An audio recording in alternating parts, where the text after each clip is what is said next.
Hello बच्चों, तो आज जो टॉपिक है आपके लिए क्या है? मॉडल सैंपल पेपर 2021-22 का मॉडल सैंपल पेपर। एक्चुअली क्या है कि पैटर्न चेंज हो गया है और मैं ढेर सारे मॉडल पेपर मींस जिन जिन क्वेश्चंस की पॉसिबिलिटीज बनती है और चैप्टर वाइज नहीं, मैंने जितना पढ़ा दिया है और जितना मैं पढ़ाता रहूंगा उन्हीं के क्वेश्चन बनाऊंगा। अब ये मत समझना कि इस टॉपिक के क्वेश्चन कम हैं, इस टॉपिक के क्वेश्चन ज्यादा हैं। जहां से जो समझ में आया, जो इंपॉर्टेंट है ना। अभी क्या है कि इसके कम से कम जितने भी पार्ट्स बन सकते हैं वो सारे बनाए जाएंगे। ठीक, तो कुल मिला के सारा का सारा सिलेबस भी आपका कवर हो जाएगा इसी तरीके से।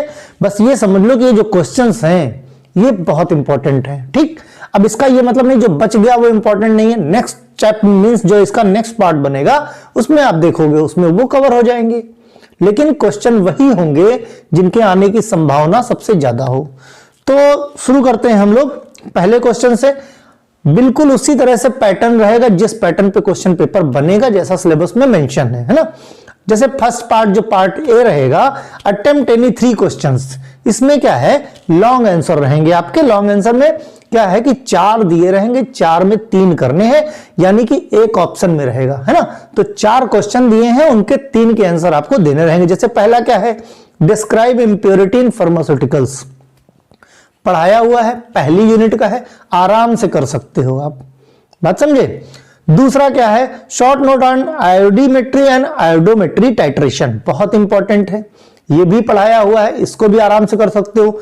दूसरी चीज, बहुत सारे सवाल, बहुत सारे जवाब आप लोगों के मन में हैं, तो बस इतना समझ लो कि जितना मैंने बोर्ड पे लिख दिया, जितना मैंने बोर्ड पे लिख दिया है पढ़ाने के टाइम पे, उतना सफिशिएंट है। इसके अलावा ज्यादा दिमाग में मत लेके जाइए। आपके सिलेबस में बहुत डीप कुछ भी नहीं है, सुपरफिशियल लेवल का है।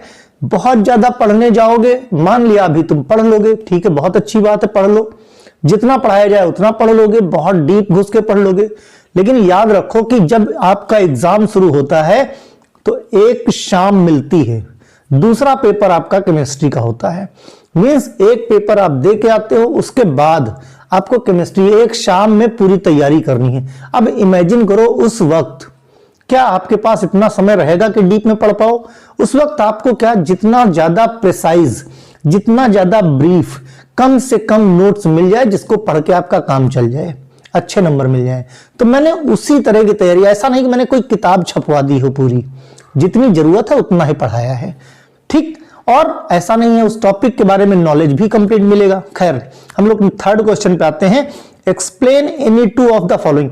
दूसरी चीज ये कि सबसे बड़ी चीज, जब भी आप क्वेश्चन सॉल्व करते हो आपका ध्यान रहना चाहिए कितने नंबर में है, उसी हिसाब से आपको कंटेंट जो है बनाना है।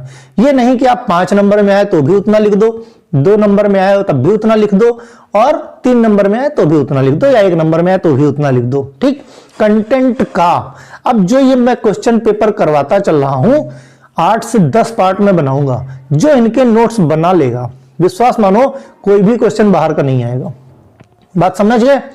तो थर्ड है, explain any 2 of the following. Saline cathartics, जिसको प्लेन कैथार्टिक्स भी बोलते हैं, एसिडिफाइंग एजेंट एंड एंटासिड। अब 5 नंबर में है तो भाई सलाइन कैथार्टिक्स आप एक्सप्लेन कर दो with definition.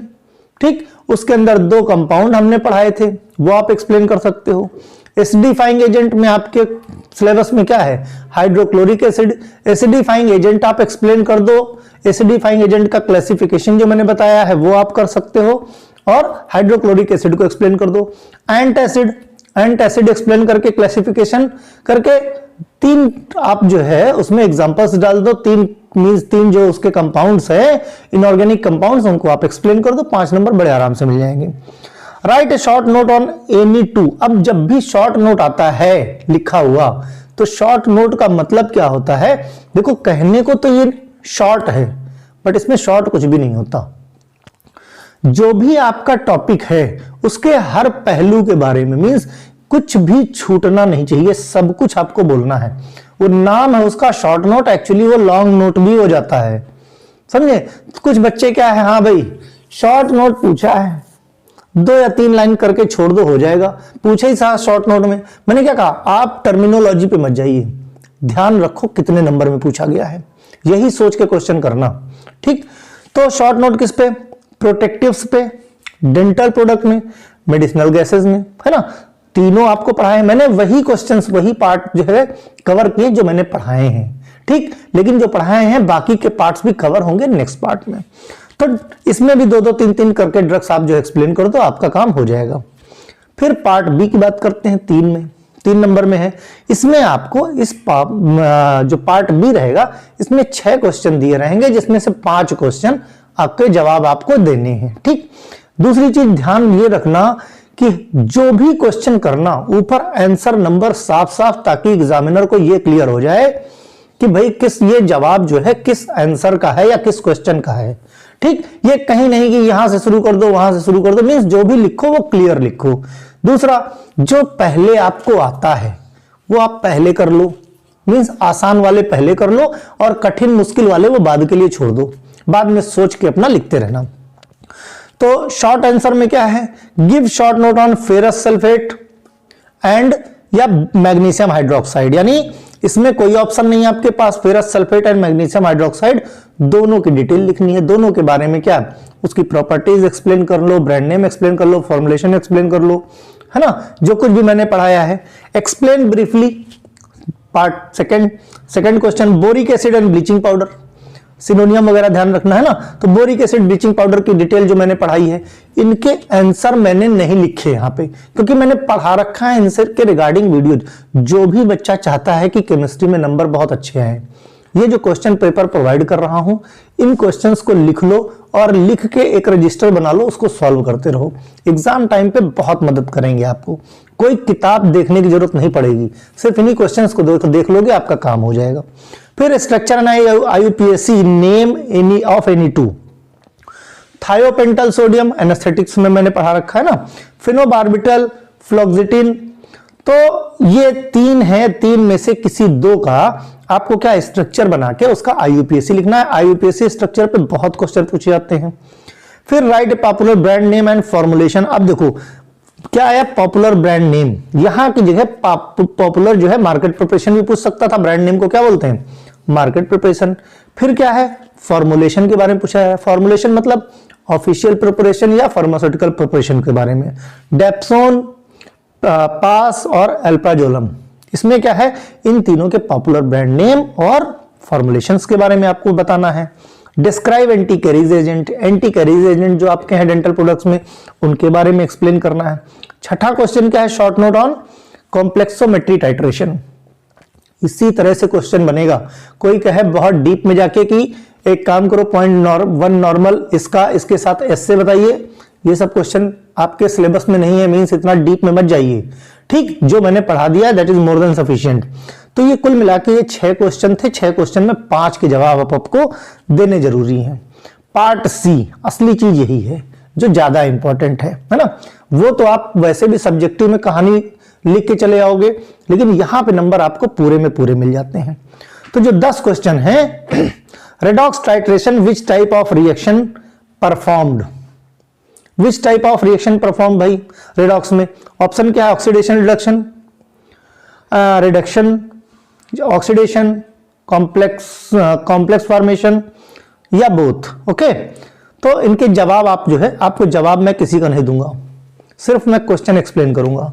In arsenic limit test, cotton dipped in mercury chloride, nitric acid, lead acetate, D में ऑल। अब याद रखो यहां पे देखो बहुत कंफ्यूजन है, कुछ बच्चे मर्क्यूरी क्लोराइड लिख के आएंगे, कुछ लेड एसीटेट लिख के आएंगे। जो फिल्टर पेपर होता है वो डिप किया जाता है मर्क्यूरी क्लोराइड में, लेकिन जो कॉटन है जो हाइड्रोजन सल्फाइड की क्या इंप्योरिटी को ऊपर तक नहीं पहुंचने देता, आर्सिन के साथ जो इंप्योरिटी निकलती है वो नहीं पहुंचने देता है, उसको ट्रैप करने के लिए लेड एसीटेट में डिप करते हैं।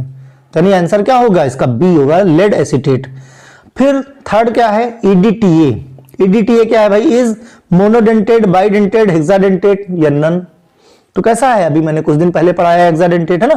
Role of thioglycolic acid in iron limit test, iron के लिमिट टेस्ट में थायोग्लाइकोलिक एसिड का क्या रोल है। Prevention precipitation of ammonia, convert trivalent iron to divalent, convert divalent to trivalent या नन। तो आपको पता है कि आयरन के लिमिट टेस्ट में जो रिएक्शन होती है वो फेरस के साथ होती है, तो थायोग्लाइकोलिक एसिड क्या करता है, फेरिक को फेरस में कन्वर्ट कर देता है ना, यानी सी ऑप्शन इसका सही था। Role of the citric acid in iron limit test, iron limit test में सिट्रिक एसिड का क्या रोल है, इंक्रीज प्रेसिपिटेशन ऑफ आयरन या prevent precipitation of iron, increase colour intensity या ऑल, है ना। तो क्या है, प्रिवेंट, आयरन का प्रेसिपिटेशन को प्रिवेंट करने का काम करता है, अदरवाइज रिएक्शन में कौन करता है, citric acid. Complexing agent used in complexometric titration, complexometric titration में ऑप्शन क्या, citric acid, nitric acid, EDT या हाइड्रोक्लोराइड। देखो बहुत ध्यान से क्वेश्चन को पढ़ो, चारों ऑप्शन भले आपको आते हो लेकिन आपको पढ़ना बहुत जरूरी है ना, क्योंकि आपने अगर वीडियोस मेरे देखे हैं तो विश्वास मानो जिसने भी ध्यान से देखा होगा, बिना मेरे बताए आप करना शुरू करो, 80-90% बड़े आराम से कर ले जाओगे। और इसी तरह से इसी पैटर्न पे क्वेश्चन पूछे जाएंगे। ए क्लोरहाइड्रिया का मतलब भाई नाम से ही पता चलता है हाइड्रोक्लोरिक एसिड के बारे में बात की जा रही है ना। ऑप्शन में क्या, absence of HNO3, absence of HCl, absence of H2SO4 या ऑल। तो क्या होगा, ए क्लोरहाइड्रिया मतलब एब्सेंस ऑफ HCl, ठीक। सिस्टमिक एंटासिड क्या होता है, एक ही होता है भाई। ऑप्शन में क्या है, sodium hydroxide, aluminium hydroxide, sodium bicarbonate and ammonia. तो क्या है, एक ही एंटासिड ऐसा जो सिस्टमिक है, जो हमने पढ़ाया है वो क्या था, सोडियम बाइकार्बोनेट था। बाकी क्या थे, नॉन सिस्टमिक थे, तो वो भी देख लेते हैं। नॉन सिस्टमिक एंटासिड, इस तरह भी क्वेश्चन आता है। तो magnesium hydroxide, calcium carbonate, magaldrate, all, तो ये सारे के सारे क्या है भाई, नॉन सिस्टमिक एंटासिड है ना। Hydrochloric acid is also known as, इस तरह के क्वेश्चन बहुत पूछे जाते हैं, सिनोनियम्स बहुत पूछे जाते हैं। हाइड्रोक्लोरिक एसिड का दूसरा नाम क्या भाई, स्प्लिट ऑफ सॉल्ट भी बोलते हैं, म्यूरियाटिक एसिड भी बोलते हैं, और एसिडम हाइड्रोक्लोरिकम भी बोलते हैं। यानी कि सारे के सारे नाम किसके हैं, हाँ किसके हैं, हाइड्रोक्लोरिक एसिड के। Okay, calcium carbonate is also known as split of salt, precipitated chalk, milk of magnesia या ऑल। तो पता है आपको, जब कैल्शियम कार्बोनेट हमने पढ़ाया है तो वहां पे बता रखा आपको कि प्रेसिपिटेटेड चॉक बोलते हैं किसको, कैल्शियम कार्बोनेट को। Okay, other name of bleaching powder, chlorinated lime, chlorine, chloride of lime या कैल्शियम हाइपोक्लोराइड। ये सारे के सारे नाम किसके हैं, ब्लीचिंग पाउडर के हैं। मींस एग्जाम में अगर ब्लीचिंग पाउडर को इन किसी नामों से अगर पूछा जाए तो आप तुरंत आइडेंटिफाई कर ले जाओगे कि भाई ब्लीचिंग पाउडर के बारे में पूछा जा रहा है। Medicinal gas nitrous oxide stored in colour cylinder, किस कलर के सिलेंडर में नाइट्रस ऑक्साइड क्या है, स्टोर करके रखते हैं। देखो जब मेडिसिनल गैसेस पढ़ाया था हमने तो ऑक्सीजन अलग कलर के सिलेंडर में रहता है, कार्बन डाइऑक्साइड अलग कलर के सिलेंडर में रहता है, और नाइट्रस ऑक्साइड अलग कलर के सिलेंडर में रहता है। तो ग्रीन, ऑरेंज, ब्लू, रेड, तो स्पेशली जो नाइट्रस ऑक्साइड है ये किस तरह के, ब्लू कलर के सिलेंडर में रहता है। Sodium fluoride is used in the treatment of, sodium fluoride भाई आपको पता है कि एंटी कैरीज एजेंट है, कौन, सोडियम फ्लोराइड। जहां पे कैरीज ज्यादा हो रही हैं वहां के पानी में फ्लोराइड की टैबलेट, सोडियम फ्लोराइड की टैबलेट का इस्तेमाल किया जाता है।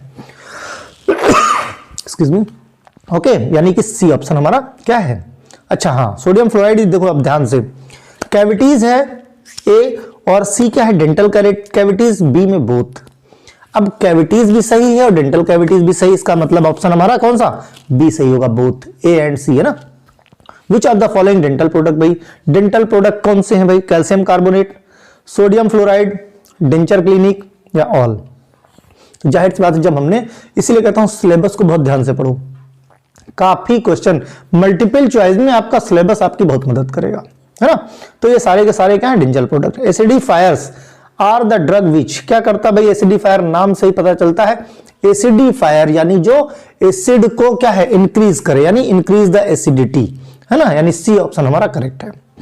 फिर क्या है, central nervous system controls the function of, central nervous system भाई किसके फंक्शन को कंट्रोल करता है। सेंट्रल नर्वस सिस्टम में अगर हम बात करें तो क्या आता है, brain, bone, spinal cord, bone, none, all tissue of the body. तो सेंट्रल नर्वस सिस्टम से क्या हमारी पूरी बॉडी कंट्रोल होती है, इसका मतलब क्या रहेगा, all tissue of the body, यानी डी ऑप्शन हमारा करेक्ट है। यही मैं क्यों, मैं पढ़ के नहीं सुना रहा हूं, मैं बता रहा हूं, यही अप्रोच आपकी होनी चाहिए during solving the multiple choice. ठीक, क्यों, क्योंकि आपके सीनियर बैच वालों ने जब मल्टीपल चॉइस दिया था, आप लोगों ने भी, जब आपके सीनियर बैच ने, सीनियर के सीनियर बैच ने ऑलरेडी दे के रखा है, इसीलिए ढेर सारे मल्टीपल चॉइस मेरे चैनल पे अवेलेबल है ना। तो पूरे यूट्यूब चैनल पे सबसे पहला एमसीक्यू मेरा प्रोवाइड हुआ था, इसके पहले नहीं, उसके बाद जो है बाहर आई थी, उसके पहले मल्टीपल चॉइस इतने किसी कहीं थे ही नहीं। ओके, तो neuroleptic also known as, neuroleptic को भाई क्या बोलते हैं? Anti psychotic, anti convergent, cholinergic drugs. तो जब न्यूरोलेप्टिक्स पढ़ाया था, मींस ट्रैंकुलाइजर्स या एंटी साइकोटिक या न्यूरोलेप्टिक्स तीनों ऑब्लिक करके मैंने बताया था, तो एंटी साइकोटिक को ही न्यूरोलेप्टिक बोलते हैं। ओके, यानी ए ऑप्शन हमारा क्या है? सही है। फिर ब्रांड नेम ऑफ सिटेलोप्राम। अब सिटेलोप्राम का ब्रांड नेम क्या भाई?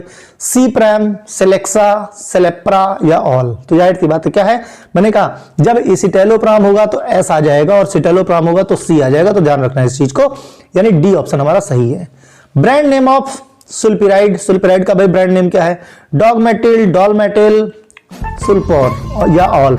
अब देखो मल्टीपल चॉइस जब सॉल्व करोगे तो ब्रांड नेम की जब बारी आएगी, ब्रांड नेम की जब बात आएगी तो ब्रांड नेम बहुत जल्दी याद हो जाएंगे। 4-6 बार मल्टीपल चॉइस याद कर लोगे, आपको आंसर याद आ जाएंगे। मींस नेक्स्ट टाइम ये क्वेश्चन जब भी मैं रिपीट करूंगा इसके आंसर आपको, और कई बार बहुत सारे क्वेश्चंस रिपीट करूंगा ही करूंगा। ओके, अभी 20-20 के क्यों? क्योंकि आपके सिलेबस में 20 हैं, आपके सिलेबस में 20 आएंगे। 80 में से 20 नंबर का मींस क्या है? 60 नंबर का आपका रहेगा सब्जेक्टिव और 20 नंबर का रहेगा आपको मल्टीपल चॉइस। ओके, तो 20 क्वेश्चन। शुरू में हेडिंग थोड़ी सी गड़बड़ हो गई, वहां 10 क्वेश्चन लिखे, वहां पे क्या होना चाहिए? 20 होना चाहिए। तो ध्यान रखना इस चीज को। तो इस तरह से ये आपका क्वेश्चन पेपर रहेगा, क्वेश्चन पेपर का पैटर्न रहेगा, आप लोग पढ़ते रहिए। कहीं और कोई समस्या आती है अगर, ओके, तो कमेंट बॉक्स में लिखिए, मैं और ढेर सारे क्वेश्चन कराता रहूंगा। ओके।